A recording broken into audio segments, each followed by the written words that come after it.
pessoal. Eu sou a Cláudia e hoje aqui comigo é a Tatiana. Olá. E o Eric, que nos acompanha nesta temporada. Olá. Esse é um podcast vinculado ao Fotograf, Núcleo de Pesquisa em Fotografia e Educação, sediado no Centro de Artes da Universidade Federal de Pelotas. Ele é o nosso canal direto com a comunidade em geral para compartilhar discussões pertinentes aos nossos estudos focados nas imagens e seus imaginários. Nesta segunda temporada, as discussões se inspiram no livro Em Louvor da Sombra, de Junichiro Tanizaki. No primeiro episódio da temporada, nós conversamos sobre o livro especificamente para dar aos nossos ouvintes uma visão geral da abordagem do autor. Então, eu aconselho a escuta no mínimo, desse primeiro episódio. Tanizaki reflete sobre a disputa que se estabelece no Japão, nas primeiras décadas do século XX, entre a tradição e a modernidade. Ele, metaforicamente, analisa a situação através do embate entre a luz e a sombra, o contraste entre o claro e o escuro. Neste episódio, abordaremos luz e sombra como ênfase poética de alguns fotógrafos das metrópoles na primeira metade do século XX. Em seu livro, Tanizaki tece uma crítica à luz, como uma metáfora à modernidade, aos seus modos de vida, à objetividade racional na percepção do mundo e na utilização dos espaços. Cabe lembrar também que é no início do século XX que as cidades passam por grandes transformações, são as grandes reformas. Nesse contexto, Tanizaki articula uma defesa da tradição frente ao avanço da modernidade e suas transformações. Como nos episódios anteriores, destaquei uma citação do livro para balizar a nossa conversa. Então, vamos trazer aqui a fala do autor para nos inspirar na discussão que vem por aí. Diz Tanizaki: seja como for, as coisas que apreciamos como belas e requintadas têm em sua composição parcelas de sujeira e desasseio. Não há como negar. Em contraposição ao ocidental, que renega o sebo e tudo faz para livrar-se dele. Digo, talvez tentando não dar o braço a torcer, que faz parte da natureza do oriental valorizar, preservar e glorificar objetos marcados por constante manipulação, fuligem, chuva e vento, e amar tudo que tenha a cor ou o brilho de tais objetos. Tê-los ao nosso redor e morar em construções com suas características tranquiliza-nos a alma, proporciona-nos estranha serenidade. É importante destacar que, enquanto Tanizaki refletia sobre o embate entre tradição e modernidade no Japão dos anos de 1930, aqui, no Ocidente, artistas fotógrafos expressavam através de suas poéticas particulares as mesmas questões, estranhamentos muito semelhantes, a mesma angústia do autor oriental. Eu inicio com a apresentação de dois ícones da fotografia documental. Lewis Hine, que é um americano, fotógrafo e sociólogo, nascido em 1874, e Paul Strand, fotógrafo e cineasta, também americano, e que foi aluno de Hine, nascido em 1890. Esses dois são exemplos de fotógrafos que exploraram os efeitos de luz e sombra para expressar e problematizar essas questões postas pelo Tanizaki no seu texto. Heine utilizava a fotografia como meio pedagógico, abordando ironicamente a contribuição do trabalho humano para a indústria moderna.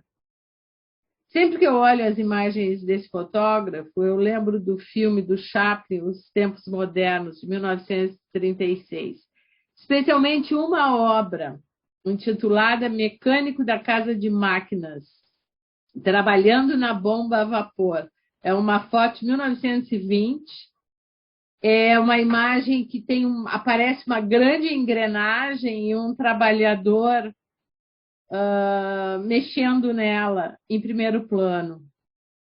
Essa imagem integra a série Work Portrait, que deu origem às imagens que registram a construção do Empire State Building, 1930, e que resultaram no livro Manhattan Work.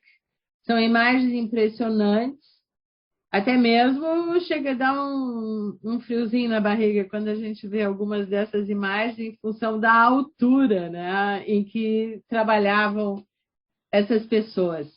Elas mostram condições precárias para o trabalho desses homens, lembrando que o Empire State Building é um arranha-céu de 102 andares, localizado no centro de Manhattan.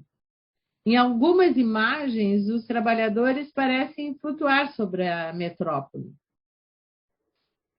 Paul Strand, assim como Heine, focava também na cidade e no ritmo vertiginoso que se estabelece nas metrópoles naquele início do século XX. E também ele se focava nos objetos do cotidiano. Em muitas imagens de Strand, ele transforma as cenas em abstrações, brincando com os enquadramentos e as formas geométricas. Então, nós temos dois fotógrafos americanos, Strand, que foi aluno de Heine, e que vão problematizar essa cidade que está sendo construída naquele momento. E fazem isso através dos jogos de luz e sombra. Uma fotografia emblemática de Strand é Wall Street, de 1915, onde nós vemos pedestres e as sombras projetadas na calçada, e eles ao lado de um imenso do que parece ser um imenso paredão, na realidade é uma construção, aparecem as 4 janelas, e tem mais ou menos 3 vezes o tamanho dessas pessoas. Então dá para ver a grandiosidade dessa arquitetura, que vai constituir a cidade como um espaço opressor, né, e que reduz os seres humanos às suas sombras. E também é uma característica, para lembrar aqui, fazer um gancho, com representações de Edward Hopper, sobre quem nós discutimos na primeira temporada, que vai também trazer essa arquitetura grandiosa dessa metrópole naquele momento em construção. Encerrando essa longa introdução, eu quero ainda destacar outra imagem especial, que eu acho muito significativa, que é uma imagem do Strand intitulada Shadows, de 1917. Essa imagem ela mostra a sombra de uma ponte de ferro. Facilmente ele estava sobre a ponte e ele registra 2 pessoas na calçada, no canto direito da imagem. E o resto é tomado pela sombra dessa construção. E essa imagem, mais uma vez, reitera essa ideia de opressão do espaço sobre as pessoas. e ele vai utilizar de jogos estéticos, né, com as sombras projetadas por esses objetos e construções, que muitas vezes nos parecem verdadeiros jogos cubistas. Então, se não conhecem, recomendo, confiram as imagens desses dois fotógrafos. Strand se destaca também pelos inúmeros livros publicados. Nas suas palavras, eu me vejo principalmente como um explorador que passou sua vida em uma longa viagem de descoberta. Então, esses são dois exemplos que eu trouxe, dentre inúmeros que registraram e problematizaram o desenvolvimento das grandes metrópoles no período. Podia citar também aqui o francês Auger, por exemplo, que esvaziou as ruas de Paris de suas imagens, retratando uma cidade fictícia que não correspondia ao seu burburinho, né, cotidiano. Mas sobre isso a gente pode conversar daqui um pouco. Nós temos também aqueles e aquelas que se dedicaram a problematizar a qualidade da vida nesse espaço. Mas, para falar sobre um fotógrafo em especial, vou chamar a Tatiana para nos apresentar ele. Bueno, eu acho que tem tudo a ver com a tua fala, no caso, o fotógrafo que eu vou falar, que é o Ide. Ele é mais conhecido por ser um fotógrafo de crime, né? Mas a obra dele é maior que, enfim, ele explorou outros temas ao longo da vida dele. E o tempo que ele ficou registrando essas imagens da violência na cidade, que ele vendia para tabloides no período, basicamente foram de 10 anos, de 35 a 45. Acho que dá para dizer que as fotografias do Ide, principalmente aí desse período, elas são sombrias no sentido do tema e da estética, né? Então, tem muitas fotos feitas à noite, com fotografias que possuem áreas escuras maiores que áreas claras, né, que eram claras principalmente pela questão do flash, como ele iluminava. Pouca profundidade de campo, então tu tem elementos estéticos interessantes para um fotógrafo que estava vendendo aquelas imagens para sair nos tabloides, muitas vezes sensacionalistas, para falar dessa violência das grandes cidades, as violências entre guerras de gangues e coisas assim, porque ele inclusive tem fotos famosas, né, de pessoas mortas por gangues e tal. Então, eu acho que o Ide, ele, ao longo da carreira dele, ele representou muito uma vivência múltipla das cidades. Ele representa também uma cidade que não oferece essas boas condições para viver, como tu relatou de outros, né? Uma cidade que é violenta, que é hostil, que é desigual. Então, isso é um interesse que aparece muito nas fotografias dele, né? A questão também da vivência dos imigrantes nessa cidade de Nova York, que moravam em prédios que ofereciam decadentes, que ofereciam aluguéis baratos, mas com péssimas condições, muito mal mantidos, né? E que acabavam pegando fogo. Inclusive, tem uma das fotos famosas dele, é um desses prédios pegando fogo, e também duas mulheres chorando por causa da morte de parentes num desses incêndios. É a sujeira que o Tanizak se refere, que os ocidentais gostam de esconder. Então, e essa cidade do Ide, ela é uma cidade que a gente pode muito bem ver no cinema noir depois, né? Então, a relação do Ide com o cinema noir da década de 40 e 50, ela é muito estabelecida, né? Então, tanto que depois, depois eu vou falar do livro dele aí, que ele lançou, o photobook dele. Mas aí, eu recentemente li a graphic novel do Will Eisner sobre a cidade de Nova York e me fez pensar muito no Ide e nessa multiplicidade dessa vida nas cidades. E aí eu trouxe uma citação que eu acho que eu achei muito interessante. Cito: vistas de longe, as grandes cidades são um acúmulo de grandes edifícios, grandes populações e grandes áreas. Para mim, isso não é real, ele bota entre aspas. O real é a cidade tal como ela é vista por seus habitantes. O verdadeiro retrato está nas frestas do chão e em torno dos menores pedaços de arquitetura, onde se faz a vida do dia a dia. Então, eu acho que essa passagem, ela dialoga com a maneira que a cidade aparece nas fotos do Ide. Então, tu tem os crimes e as mortes nas calçadas, tu tem a vivência dura dos imigrantes, mas tu também tem aquela foto clássica dele, das crianças se divertindo com a água do hidrante. Ou pessoas numa sessão de cinema, as pessoas no escuro. Então, tu vê que são diferentes vivências numa cidade que oferece muitas coisas. Inclusive para a pessoa, aí entra também a questão de classe, né? Ela oferece... Então, para quem, né? Então, tem esses elementos na fotografia dele. Ele nasceu em 1899 e morreu em 68. O nome dele, né, no nascimento, era Usher Felleg, que ele nasceu de uma cidade que atualmente fica na Ucrânia. Então, ele mesmo, um imigrante.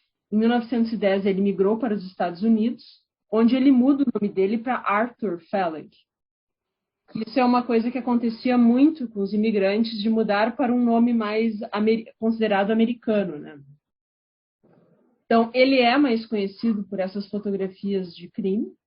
Ele trabalhava de freelance e vendia fotos para vários jornais, especialmente tabloides. E esses tabloides que ficaram importantes ao longo da década de 10 e aos poucos foram investindo na fotografia, né?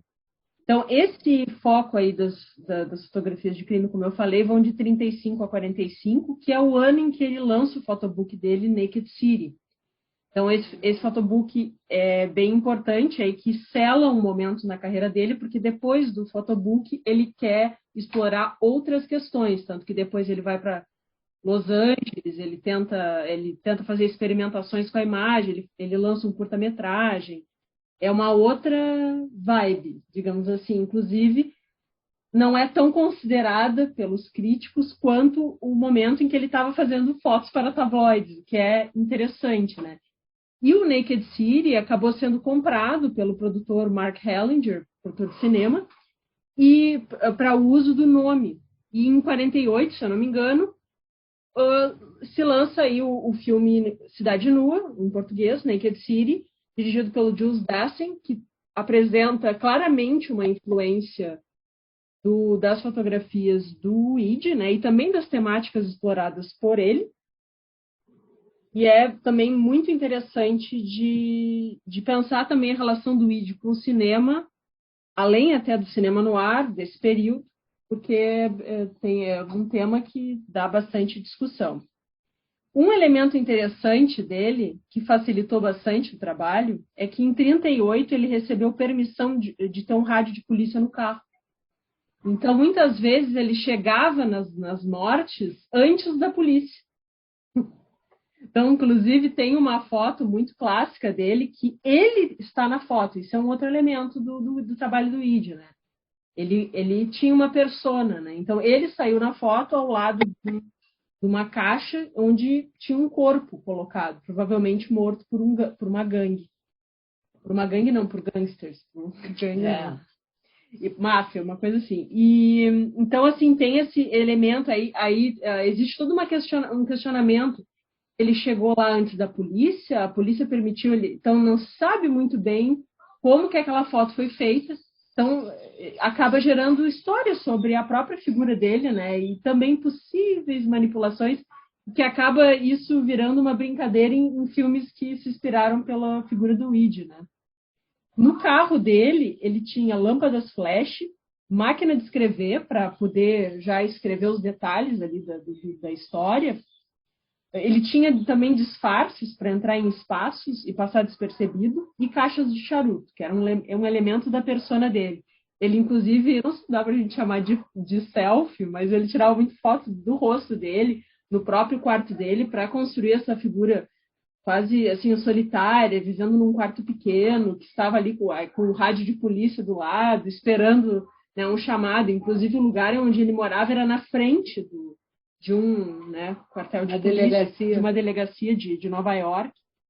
E também tem muito isso, né, esse controle que é discutido também da imagem pública do Ide, né? Então, ele tendo essas várias imagens dele, assim, né? Que ele fez para meio que um personagem mesmo, né? O Ed Miller, que é um autor e também presidente da Film Noir Foundation, ele fala numa palestra que o Id é um certo que um personagem dos filmes que ainda não tinham sido feitos, né, no filme noir. Então ele é quase um personagem de cinema noir. Nessa trajetória dele de tabloide para ser aceito em museus, acho que vale a pena falar que a primeira exposição solo dele foi na Photo League, que era uma cooperativa de fotógrafos fundada nos anos 30, que se chamou Murder's My Business. E em 43 ele foi incluído numa exposição do MoMA. Então, você vê que tem uma, né? Tem uma relevância. Tem uma relevância aí. Só para citar, assim, em filmes que mencionam o Id, tem dois especialmente, que é O Testemunha Ocular, que eu esqueci de anotar o nome, mas nas notas a gente coloca, que é um filme em que o Joe Pesci, dos inícios dos anos 90, ele interpreta o Id, inclusive é utilizado elementos biográficos e até imagens do próprio Id no filme, né? E um filme que eu acho um filmaço, que é o Estrada para a Perdição, do Sam Raimi, que tem um personagem que é inspirado, né, muito levemente, no Id, né? Que o personagem do Jude Law, ele é um fotógrafo de crime, mas ele também ele mata as pessoas. Então, às vezes ele mata e tira foto depois. Ele faz isso, ele mata e tira foto depois. Ele se tornou parte da cultura pop, acaba sendo essa persona dele, né? E aí acabam brincando com essas... Porque tem muitos mistérios aí, né? Então ele acabou sendo uma fonte interessante como um personagem mesmo. Muito legal, né? Muito legal a relação dele com a cidade, né? Também, né? Como ele se apropria e passa a ser um personagem da própria cidade. E mesmo vindo de fora, né? Mesmo vindo com uma cultura completamente diferente. E é isso que acontece na cidade nesse período, né?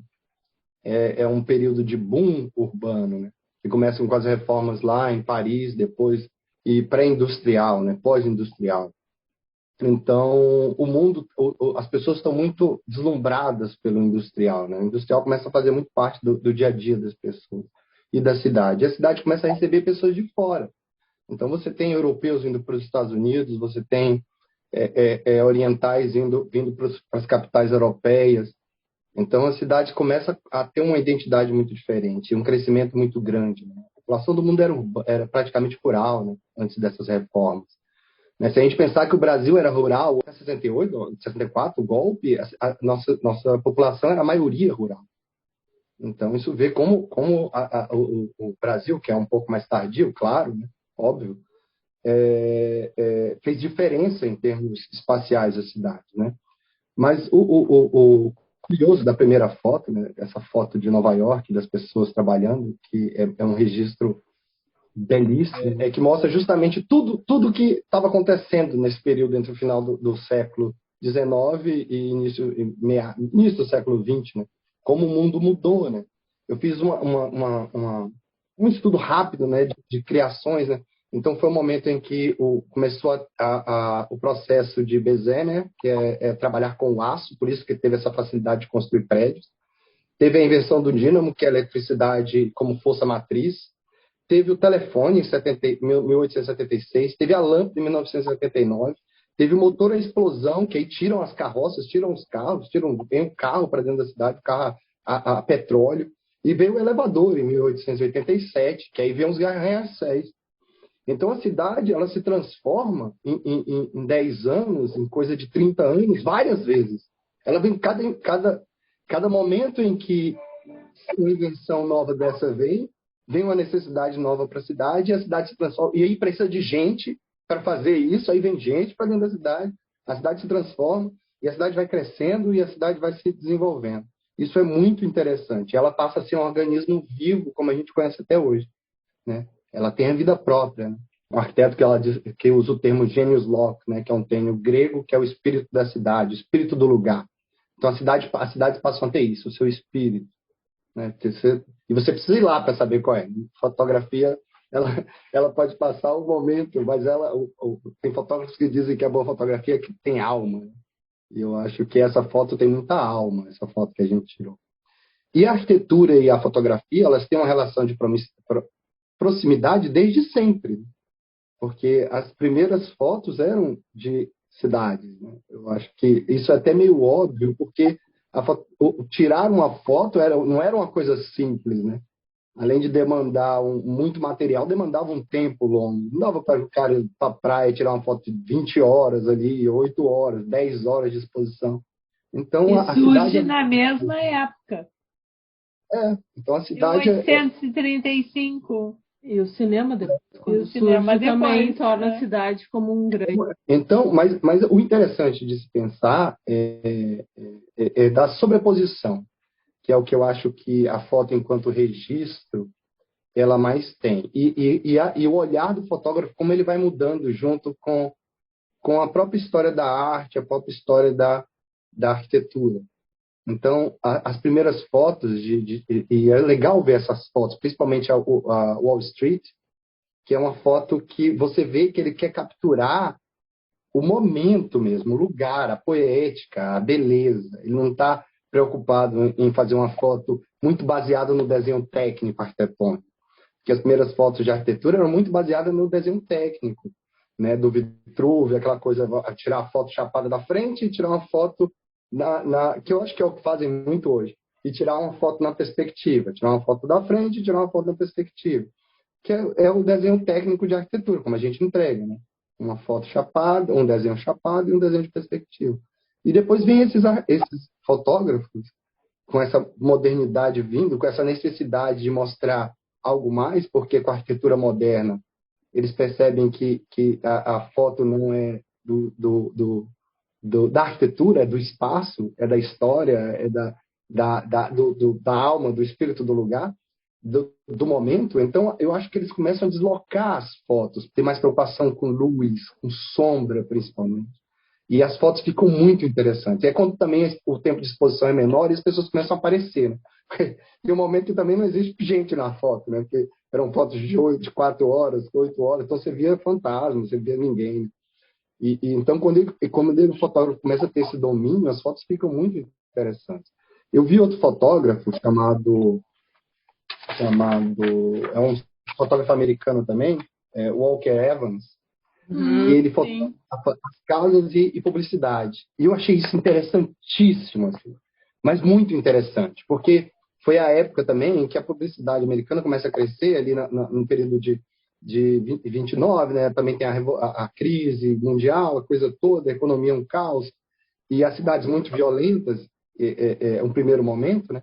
E você começa a ver essa sobreposição de imagem, essa publicidade aparecendo na arquitetura, a arquitetura sendo coberta praticamente por placas, né? Aí tem uma placa da Coca-Cola na frente de uma igreja que é fantástica, entendeu? Você não vê a igreja, você só vê a placa da Coca-Cola. Isso é muito legal, porque começa a ter sobreposições. Então, mostra uma época, mostra um registro, mostra um tempo, né? Mesmo um amigo meu fotógrafo dizendo que tudo é mentira, né? Na fotografia. Tudo é mentira na fotografia. E é muito Mas legal. também é um depoimento sobre o mundo, né?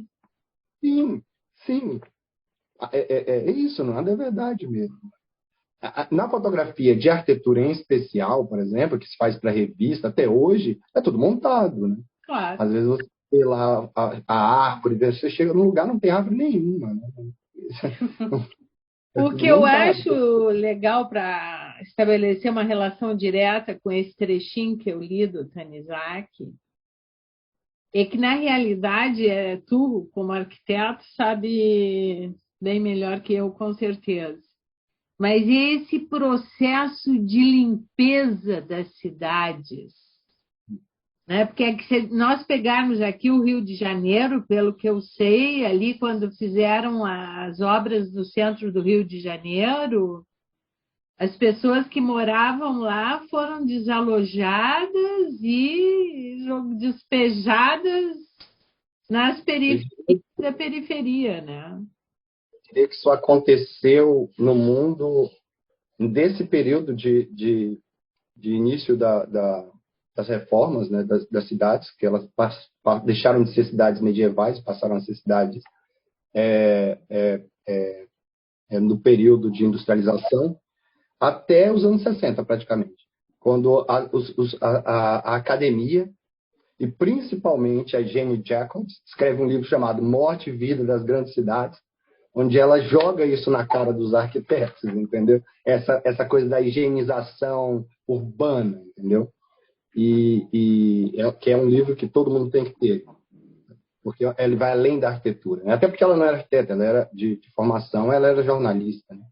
Isso é muito interessante, porque no Japão acontece a mesma coisa. Isso acontece em todas as cidades do mundo.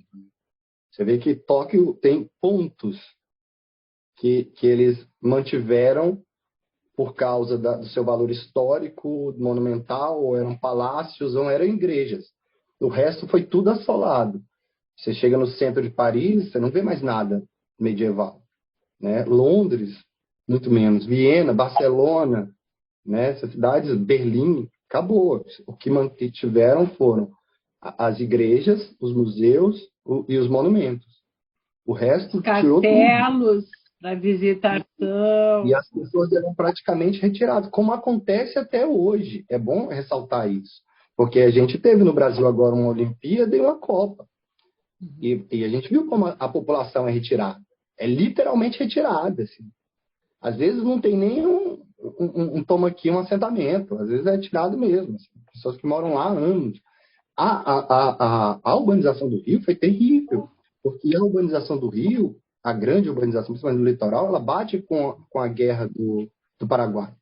Então teve muita gente que parava ali, pegava a pessoa ali que morava naquele mangue, que é aquela região ali, parte da região de Copacabana, Leblon, tudo mangue, colocava dentro de um caminhão do exército, virava militar e mandava para a guerra do Paraguai. Isso aí tem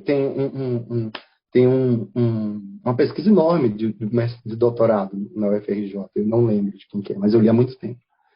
E que ele fala justamente dessa urbanização do Rio de Janeiro. Se brincar, já virou livro já. Mas, e tem uma peça também ótima, chamada Overdrive. Alguma coisa Overdrive. Eu vou lembrar. Claro. E que conta justamente essa história da urbanização do Rio de Janeiro, que foi feita assim. E essa higienização das cidades, ela acontece até hoje. Até hoje. Quando a necessidade vem, quando eles querem um espaço, eles tiram. No caso das primeiras reformas, era simples. Quem definiu o desenho da reforma, é bom lembrar disso, é bom ter essa consciência, que a gente tem um momento em que, em Paris, quem governa é Napoleão, que era um cara da direita, né, ligado à indústria, ao comércio, e Bismarck na Alemanha, que também veio daí, da industrialização. Então, daquela bagunça toda que teve em Paris, na Alemanha, para se decidir quem mandava, quem mandou foi essas pessoas, que eram capitalistas, burgueses mesmo. Então, a cidade foi muito definida dentro da ideia burguesa. Então, a prioridade da cidade era o comércio. Né? Não era a habitação, era o comércio. Era o comércio. Por isso que os centros das cidades viraram centros comerciais. Então, se amplia as ruas, se define. Muito das ruas falam até que ampliar a rua, porque na época da Revolução Francesa eles empenhavam aquelas ruas de gente e não tinha quem invadisse. Isso! Coisas, por isso que as capitais todas têm ruas largas, muito espaço. Realmente, para uma manifestação, quando vocês veem em Brasília, que falam bem assim, tem 5.000 pessoas e você vê aquele eixo monumental todo cheio, quando ele está cheio, tem mais de 100.000. Tem mais de 100.000. Eu morei em Brasília, eu sou de Brasília. Você não é nada lá naquele eixo monumental. Quando você chega lá, você se sente uma porcariazinha. Isso tem muito a ver também com a ideia de monumento mesmo, da ideia de poder, dos estados. Aí entra outra coisa, que já vem lá para frente depois, com as outras reformas. Porque teve um primeiro momento de reforma urbana, que foi esse, onde o comércio, onde as cidades eram definidas, ficou para segundo plano o que eles chamam de serviço, que é hospital, colégio, ficou para um segundo plano. E o terceiro plano era a moradia, que vai para o subúrbio. Então, aí quando você vem no segundo momento de reformas, ou seja, a cidade se colocou em cima de uma outra cidade, depois vem outro momento de reforma, que é já com o modernismo, que aí se coloca em cima de novo de outra cidade, que aí vem os arranha-céu, quebra tudo e constrói tudo de novo. É tudo assim, tudo descartável. E aí já vem, mas aí já vem outras ideias, né? E aí vem muito das ideias do Le Corbusier, do Gropius, o pessoal da Bauhaus. E aí é um pouco mais humano, um pouco mais, né? Também tem que sempre sempre Pero ligado no mucho. tá sempre ligado à classe dominante, na verdade, né? Mas a gente tem uns 4 ideias básicas, né? Do Gropius ali, do Mies van der Rohe, que é a primeira que não deve haver diferença entre o uso da cidade, né? Então, a residência, atividades, circulação, isso tudo está no mesmo nível, sendo que a casa, o seu espaço individual é o mais importante dentro dessa ideia, né? Então eles começam a ter uma valorização enorme da casa. Isso me lembra muito Bachelard, sabe? Esse espaço da casa voltar a ter uma importância, né? Bem que a gente não vê muito esse real, isso parece que ficou muito no papel, entendeu? Isso parece, a sensação que eu tenho é que ficou muito no papel e muito pouco na realidade.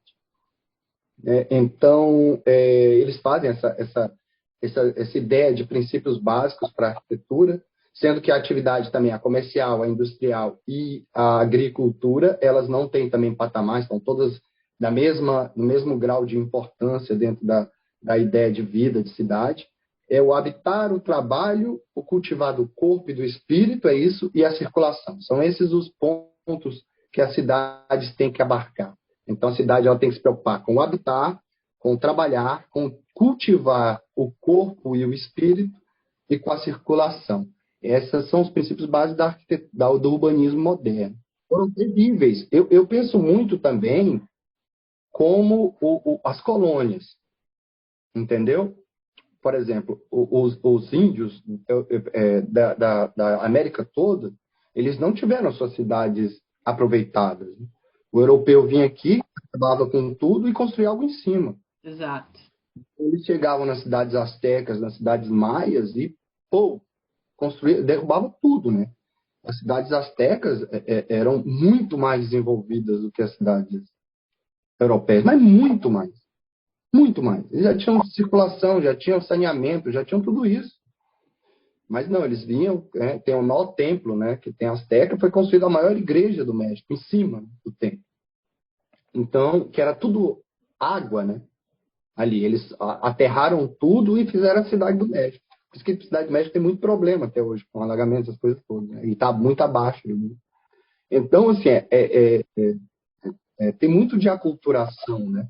Você sofrer isso. Eu imagino que deva ter sido terrível. Como deve ter sido terrível também, e isso o Bachelard fala, né? O Bachelard detesta Paris. Sim. Nos livros dele, ele detesta Paris. Ele escreve só com base na memória que ele tem da cidade dele, onde ele cresceu. Mesmo toda a produção dele sendo feita em Paris, na casa dele, toda a memória dos livros dele são da cidade do interior.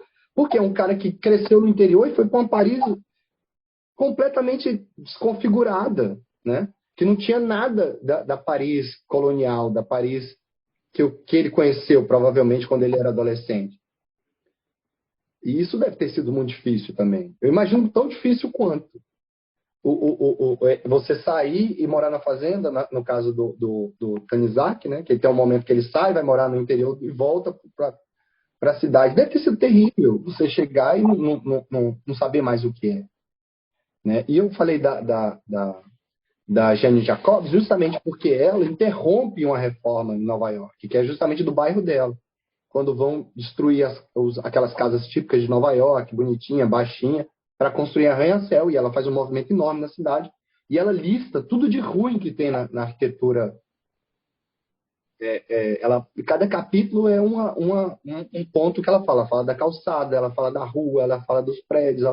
E ela vai citando tudo isso. Ela fala como a arquitetura moderna criou uma cidade que até a Tati falou a palavra certa, certíssima, que é uma cidade assustadora, uma cidade violenta, uma cidade que você usou a palavra, fugiu agora, né? Mas um lugar que não é aconchegante para você, que não é convidativo. Opressora? Opressor. A cidade hoje, ela é um lugar opressor. E ela vai ditando, né? Ela fala que o começo do filme, que eu estava falando, que eu falei para vocês um pouquinho antes, que as pessoas não ouviram, do Cidade Nua, é ele saindo, né? Pegando uma criança, colocando num carrinho numa bicicletinha, né? E levando para a rua, e a rua tá apinhada de gente, aquela rua de casa de subúrbio americano. E os meninos brincando, e depois já corta para rua, uma rua em Nova York, todo mundo andando. E isso não tem mais, entendeu? Isso não tem mais. Não tem crianças na rua, né? Você não conhece mais o seu... A cidade não é lugar de criança, né? Não é mais. E aí, Não é para mais. criar a criança no pós-guerra, eles preferem o subúrbio. O centro e o subúrbio com essa imagem de esse é o espaço da família onde a gente pode criar crianças com, né, segurança. Né? E fala que essa casa do subúrbio, essa casa unifamiliar, essa casa que é uma ilha no meio de um espaço verde, acaba criando uma falta de diálogo entre os vizinhos. Os vizinhos não conversam mais. Uma das coisas curiosas daqui de Aveiro, né, cidade onde eu moro, aqui em Portugal, é que se você vai para o centro da cidade, eu brincava muito com a brasileira que morou aqui. Você entra no centro da cidade, as pessoas secam a roupa. Né? É uma cidade que no centro ali é colonial, é uma cidade histórica, tem o seu centro históricozinho ali. Então, as casas são muito próximas e as ruas são muito estreitas. Então, as pessoas penduram as roupas no varal de uma casa para o outro. Ou seja, o varal está amarrado na janela da sua casa e na janela da casa do vizinho. Que aí a gente andava, a gente brincava, né? Olha a festa junina, porque fica cheio de calcinha, sutiã, tudo pendurado, tudo na rua, no centro da cidade.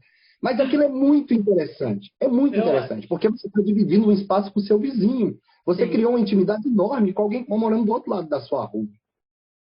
Entendeu? Se brigar com o vizinho, ele corta a tua corda. Sim, sim. As calcinhas param no chão. Você tem que negociar com ele o dia que você vai pendurar, o dia que ele vai pendurar. Isso é muito interessante. É o vizinho que, quando você tem que receber uma correspondência e não vai estar em casa, você liga para ele e ele recebe. A casa do subúrbio não existe isso. Uhum. A casa do subúrbio é que você pega alguém, coloca lá no seu sótão durante 15 anos e ninguém sabe. Sim. Ela é a casa que engana, ninguém vê. Então ela vai falando disso. Ela fala que antes não, antes as crianças brincavam na rua porque as mães estavam na rua, as pessoas estavam na rua, estava todo mundo na rua. Então não tinha violência na rua. E aí eu lembro da minha avó, quando eu ia para Olinda, que ela todo dia à noite ela via televisão na rua, porque a casa era muito quente. E aí os vizinhos estavam todos na rua, sentados em cadeiras, e a televisão lá dentro de casa, e aí eles puxavam as cadeiras todas e as crianças jogavam ali na rua até o final da novela das 8, né? Quando ela acabava, era hora de todo mundo entrar, tomar banho e dormir. Então não tinha violência. E minha avó morava no subúrbio. Né? No subúrbio não, no subúrbio que não é a ideia brasileira de subúrbio, né? Que é um bairro afastado, é diferente da ideia americana de subúrbio. Então, essa cidade ela vai se perdendo. E aí vai se construindo paredes cegas, muros, perdido. E o centro da cidade deixou de ter vida, né? Ela tem vida no período de trabalho. Acabou. É o pior lugar da cidade é o centro da cidade. Morre, né, de movimento. De madrugada, ela é o lugar da maldade, das coisas ruins acontecendo. Assustador. Então você tem lá, você andava naquela rua que você via aquelas casas com aqueles azulejos maravilhosos, aí parou de ver, já não tem mais vendo, o cogobó já não tem mais. Aí vem toda uma estética industrial do que é belo, do que o arquiteto define que é bonito. Aí as pessoas não querem mais isso porque deixou de ser brega, é chique é ter tal coisa. Aí todo mundo começa a criar necessidades que não precisam e a cidade vai se transformando em algo que não é seu mais. Não tem mais sua identidade, não tem mais identidade nenhuma.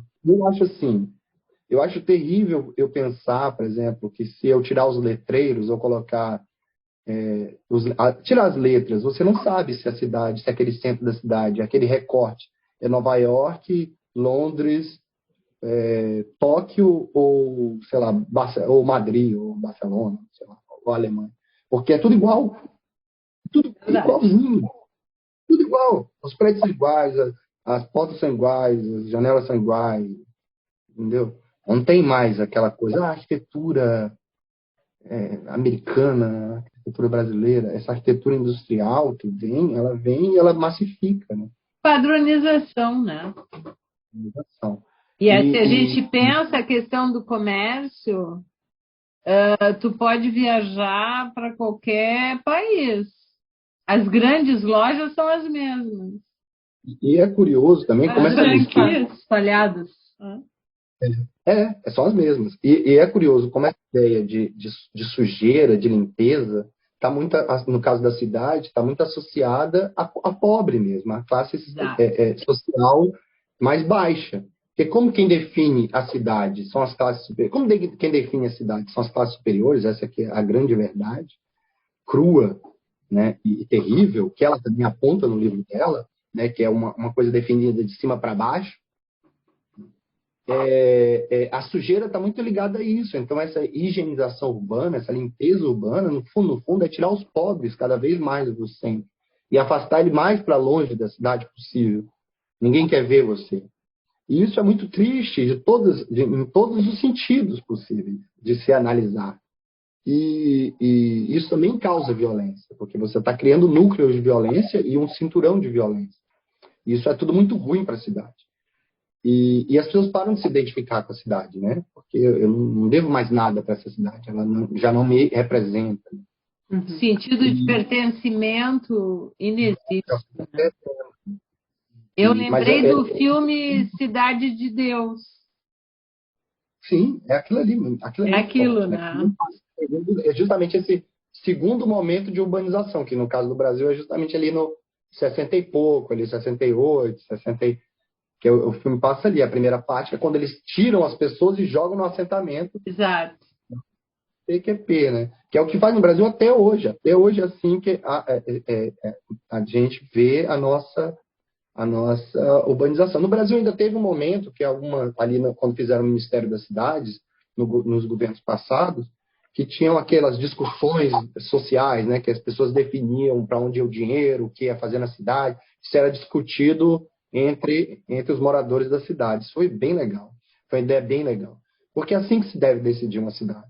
Não é o comerciante, não é o prefeito quem decide. Quem decide é quem mora nela, quem habita nela. E é bem interessante você ver como a arte, como um todo, o teatro, a fotografia, as artes plásticas, elas caminham com isso, né? Então você vai ali do Monet, da galera ali do início do modernismo, do expressionismo, o expressionismo alemão, né? Com a deformação, aquela coisa de cor. Isso tudo reflete na cidade. A cidade está assim. Mas voltando ao assunto da sujeira, eu viajei agora. É interessante como a sujeira está ligada à classe social, mas não está ligada, por exemplo, à propaganda, que é o que eu estava falando do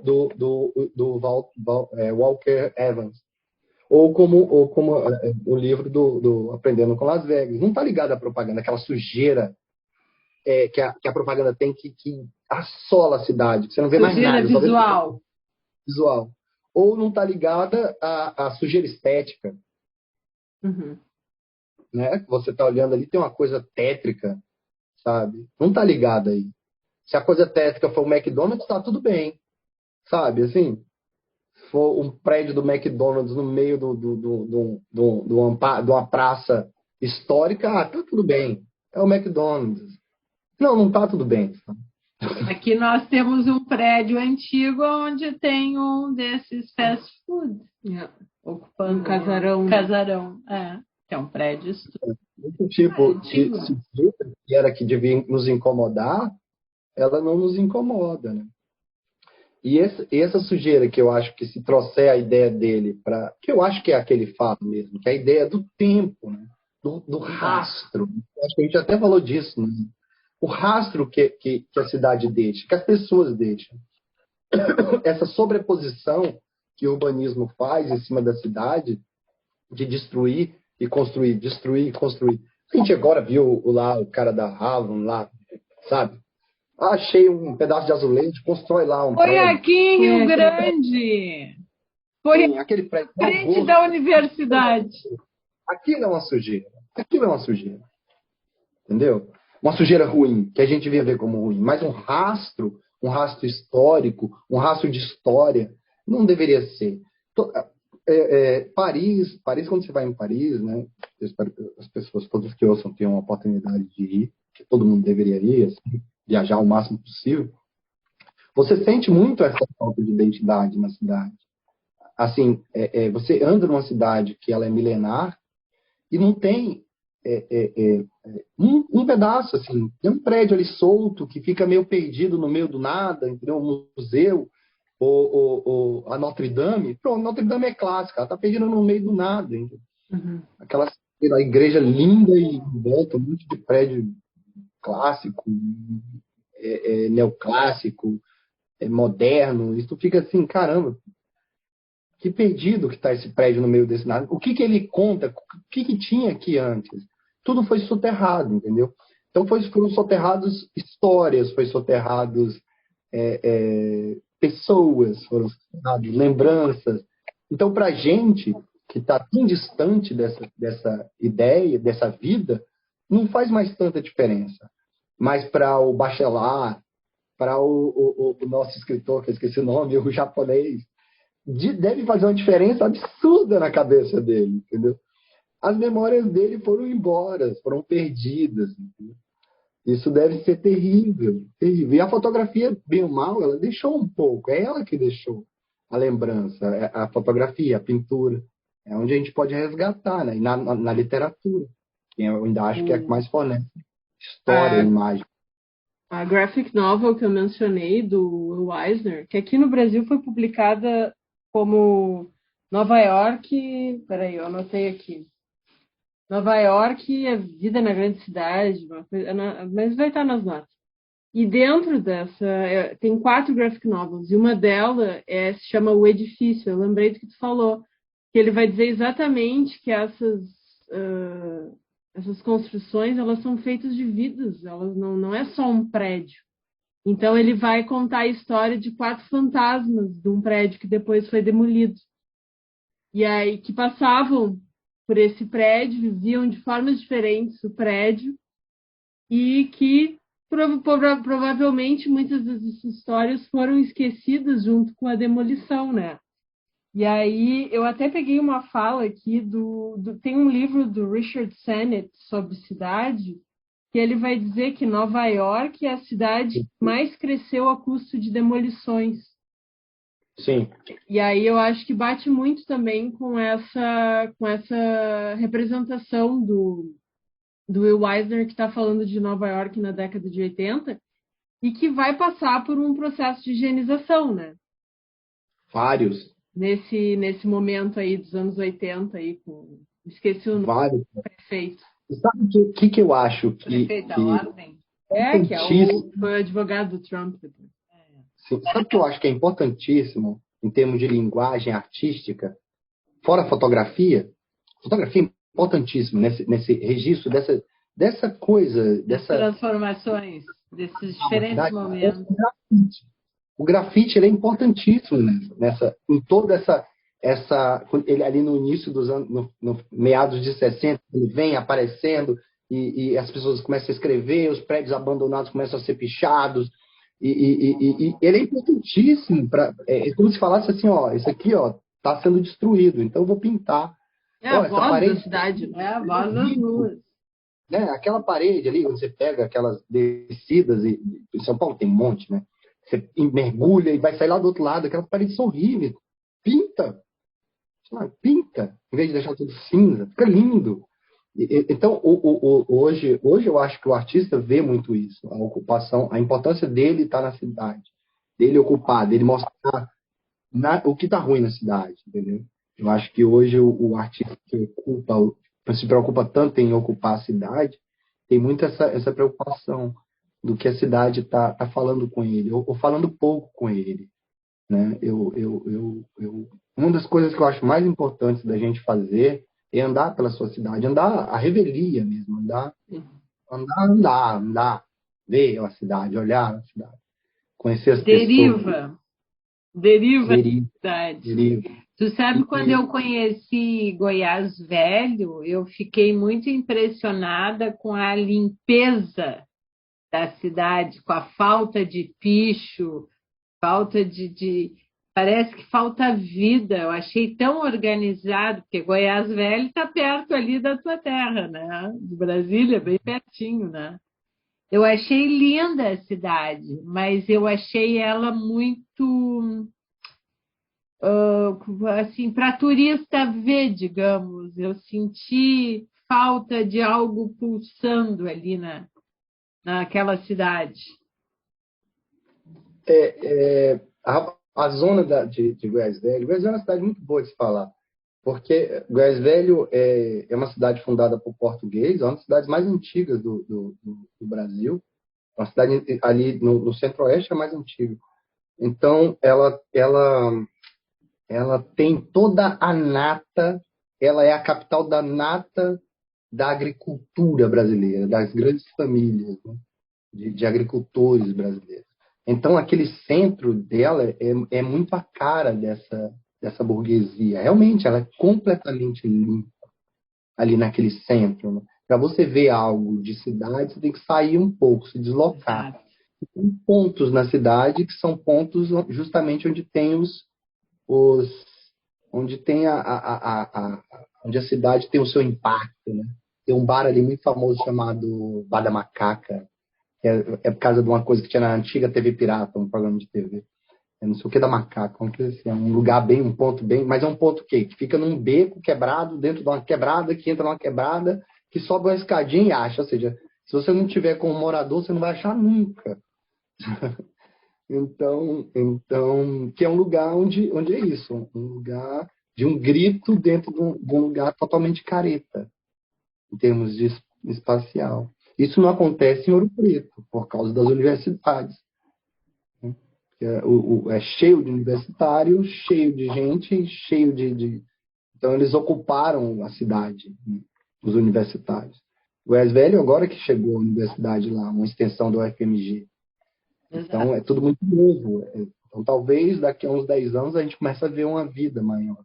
Agora, é uma cidade que acontece muita coisa, justamente por causa dessa classe social mais abastada, né, desses grandes fazendeiros. É a cidade que tem festival de cinema, tem festival de jazz. Você chega lá, de repente, tem uma banda de jazz americana, fortuna que a galera leva. Então, é uma cidade que te surpreende, assim, às vezes. E é uma cidade maravilhosa, né? A cidade da Cora É Coralina, lindo. então... Isso para mim já basta, porque ela é tudo. Outra dica de leitura é Cora Coralina. Sim, quando eu fui lá, eu fiquei numa posada na frente da casa da Cora Coralina. E é bom ler Cora Coralina porque ela é a cidade. Os textos dela remetem muito ao que é a cidade, ao tempo, ao que é a relação entre pessoas, da vida. É muito interessante. Uma leitura muito, muito interessante de tempo mesmo. Porque é uma pessoa que registra toda essa transformação da cidade de Goiás, todo desse entorno. É muito interessante. Eu acho assim que toda essa limpeza, para mim, que sou de Brasília, fica muito clara em Brasília. Essa palavra até clara, que é muito contraditória ao nosso livro básico, que fala de sombra, né, é muito interessante, porque tudo que a gente viu de fotografia e falou de fotografia aqui são de fotógrafos que trabalham muito com o escuro, até por causa das revelações, né, que eram mais escuras, então viam os tons pretos, tudo era muito preto, tudo era muito escuro, né, então também tinha muito a ver com isso. E também a energia elétrica estava chegando, então não tinha tanta luz. Mas com o modernismo, a luz vem. E aí você vem toda a clareza, né? Que é o que a gente estava falando das outras vezes. Né? Brasília é estupidamente clara. Mas ela é tão clara que dói nos olhos. Brasília, que é o ápice do modernismo, do urbano moderno, ela foi feita em cima de todos os princípios do Le Corbusier, dessa galera, da Bauhaus. Então, ela tem tudo ali. A cidade jardim, os espaços para o corpo da atividade, que eram os pequenos, que eles chamam de... Ai, estou esquecendo tudo hoje. É a idade, né? Mas que era um lugar que teria moradia, Tem escola, centro comercial também, né? tudo junto A ali. superquadra, não é? É um conjunto de superquadra e lugar cultural. Aí tem um nome certo. É unidade. Unidade... Esqueci. Mas eu nem ia tocar nesse assunto, mas chegou aí. O que acontece? Mas essa cidade, ela é muito peculiar, porque ela mostra a ação do homem direta em termos artísticos e geográficos e espacial, em tudo, entendeu? Brasília, ela é a cidade que você entra e sai sem nem perceber que entrou e saiu. E eu falo como uma pessoa que morou muito tempo fora, foi para a cidade e sentiu isso na pele. É uma cidade que não conversa com o lugar onde está. você chega no Rio de Janeiro, você chega em Porto Alegre, entendeu? Tem lugares em Porto Alegre que você sente uma conversa da cidade com a natureza, sabe, o meio ambiente, com a geografia. Você sente isso. No Rio de Janeiro nem fala, você sente isso a cidade toda, entendeu? Você sente que há uma integração entre natureza, cidade, tudo misturado ali. A gente se sente acolhido, né, na cidade. Brasília parece que colocada à força. É. Força. Ela não conversa com o sertão do Guimarães Rosa, entendeu? Não conversa. Não. E outro ponto interessantíssimo de falar, porque é justamente nesse ponto ali, né, dessa transformação do sertão brabo para virar uma cidade moderna, o Brasil moderno, né? O Brasil selvagem, o Brasil moderno, né? Que o Guimarães Rosa, no livro Grandes Sertões, Veredas, fala tanto, né, desse Brasil selvagem.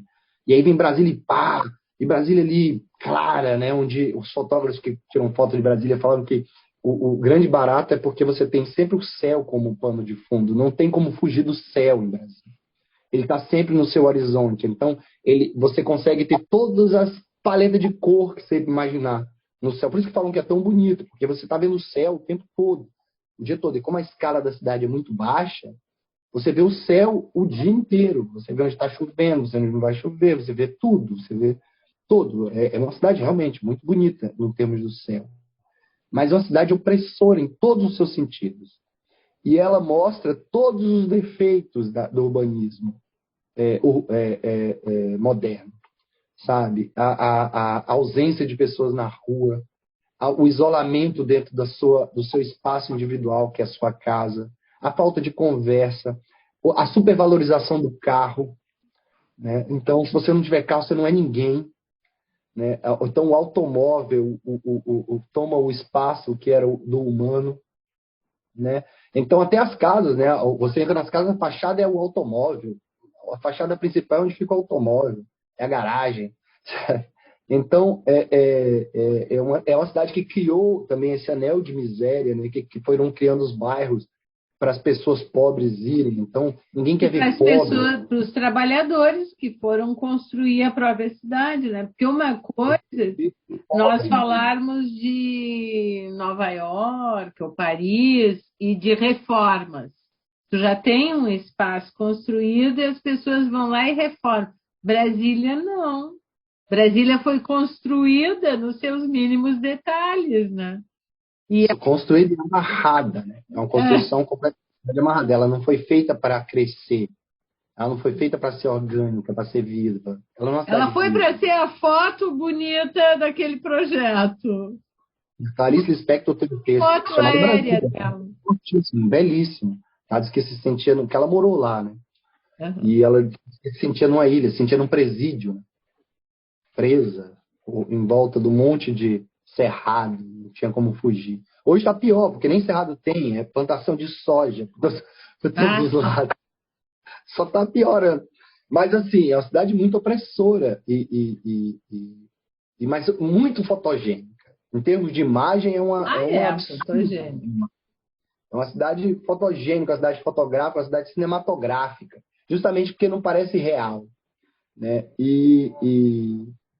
Mas eu acho que tem muito a ver com a cidade moderna, nova, essa cidade, esse mundo novo que surge ali no início do século, esse mundo novo japonês, esse mundo novo ocidental, é a questão da luz. As diferenças são a questão da luz. Eu acho que para o oriental, com certeza foi muito mais traumático, porque foi o princípio ocidental entrando lá. Isso é terrível. Como deve ter sido traumático, eu falei para os índios, para esse pessoal que teve que também aguentar a goela abaixo uma estética, um desenho, uma identidade que não era deles, entendeu? Isso deve ser muito ruim, muito ruim. Eu não consigo imaginar. Eu acho a palavra seria traumático. Seria. Que deve Mas ser hoje, uma experiência traumática. Traumático, completamente traumático. Hoje que eu vejo a cidade é aquela cidade que realmente ela é muito hostil. As cidades contemporâneas estão muito hostil.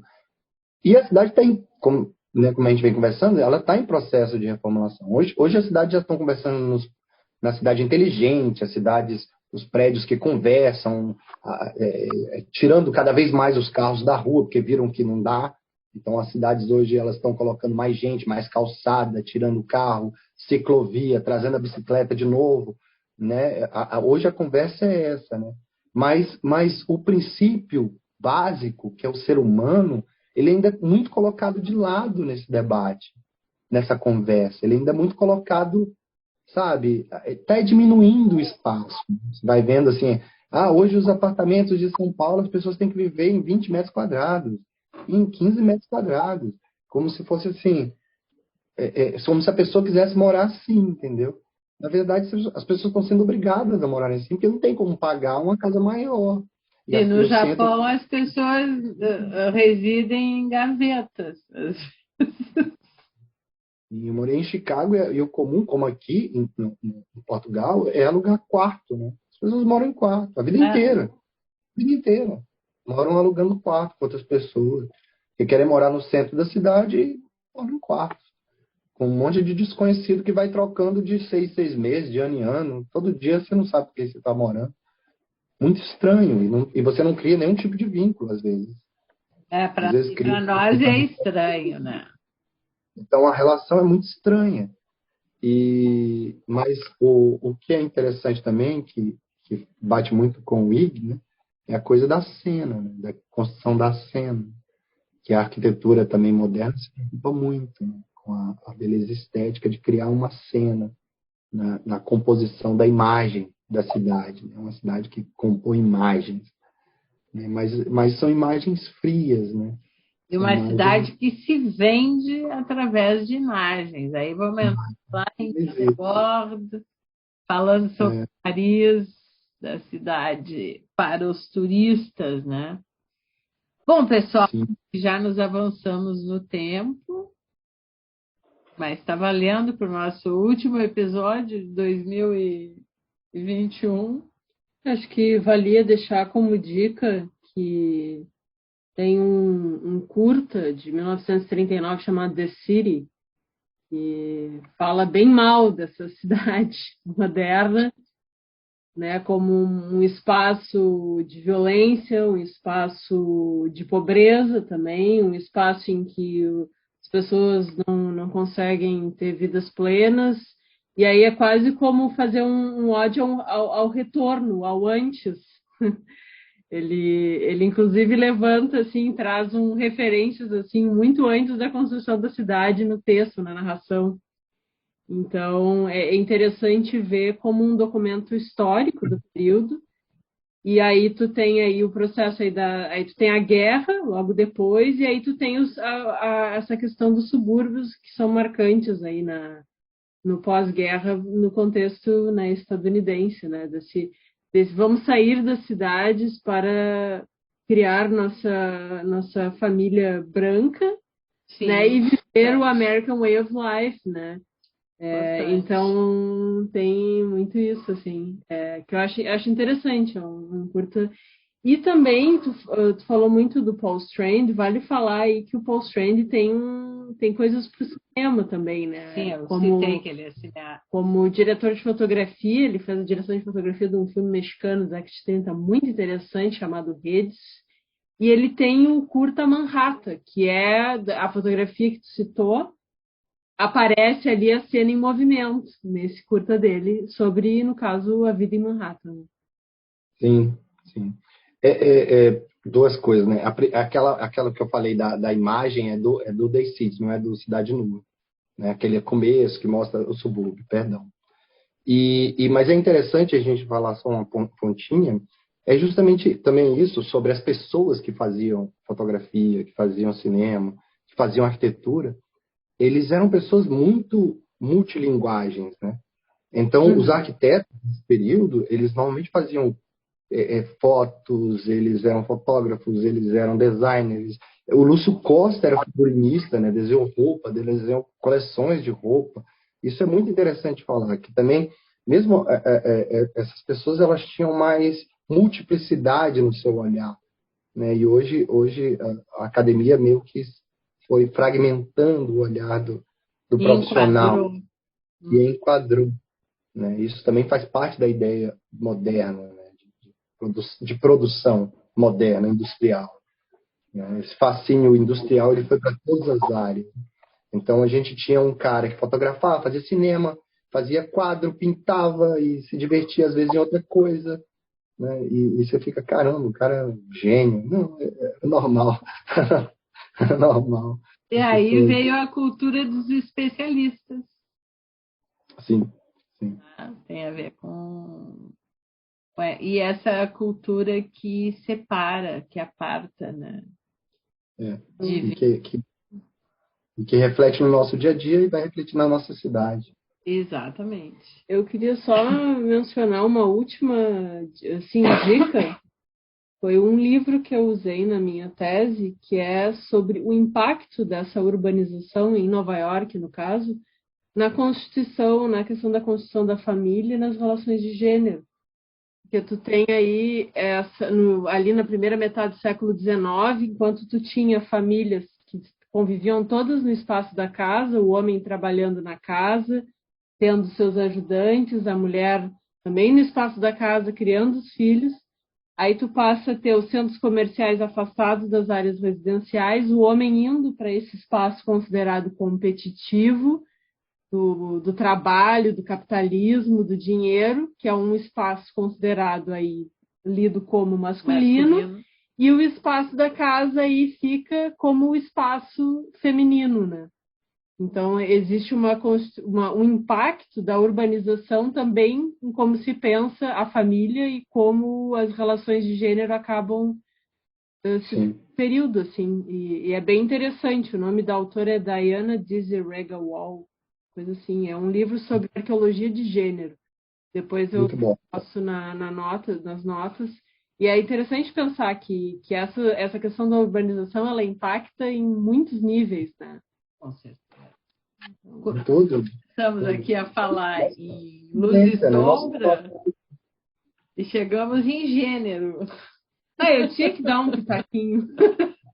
É nosso espaço de vivência, né? Exato. Onde a gente vive, ele vai refletir em tudo. E vai ser determinante, né? Inclusive, para quem somos enquanto seres sociais ou de sociabilidade, né? Tem a ver com esse espaço. Se você vai pensar nos espaços tradicionais, onde tudo era dividido, onde não tinha espaço nas casas separado, todo mundo dormia junto, entendeu? As relações eram completamente diferentes. Completamente diferentes. Se a gente pega o exemplo só da corda de roupa dos portugueses, que é uma coisa fantástica, tu já depende do vizinho. Então, olha, pessoal, acho que é isso. Não sei se querem acrescentar mais alguma questão. Tati, Eric. Não, é isso. Senão a gente vai ficar a noite toda conversando. E a gente tem ainda já tem muito assunto. E a gente vai fazer esses assuntos, vamos reler e vamos conversar. Sim, a gente retoma algumas questões, ainda teremos. Em 2022, teremos provavelmente mais 2 episódios para encerrar essas discussões, e acho que num deles eu já estou vislumbrando uma relação, porque nós vamos, é surpresa, mas nós vamos contrapor essa questão do espaço urbano com um mundo meio rural e uma cultura meio rural. Mas aí é segredo, só para o próximo ano. Lembrar que no nosso episódio da outra temporada sobre Carol, nós mencionamos que uma das influências do filme foram fotógrafos da década que fotografaram Nova York na década de 50, né? Incluindo muitas mulheres, como a Vivian Maier, Esther Bublé, e tem esqueci o nome daquele que tem as fotos borradas, que ele usa muito como influência no Carol. Esqueci o nome. Mas aí quem quiser voltar ao episódio, que tá bem legal. Tá, exato, a nossa primeira temporada. E aí tem também, aí é um outro período, né? E pensando a cidade também de outra maneira, assim. É interessante. Todos os assuntos vão se conectando por aqui. Afinal, tem um livro base também, né? Então, vamos lá. Então, acho que é isso, pessoal. Agradecer a audiência dos nossos muito poucos ouvintes. Não sabemos ao certo, mas contamos sempre, né, com a possibilidade de nos conectarmos. Se com possível, várias mande pessoas. um feedback se você está escutando. É verdade. Se está escutando o nosso podcast, mande um feedback, diga o que acha. Então é isso, pessoal. Boas festas para todo mundo. Estamos encerrando esse 2021. 2022 voltaremos a dar seguimento ao nosso podcast.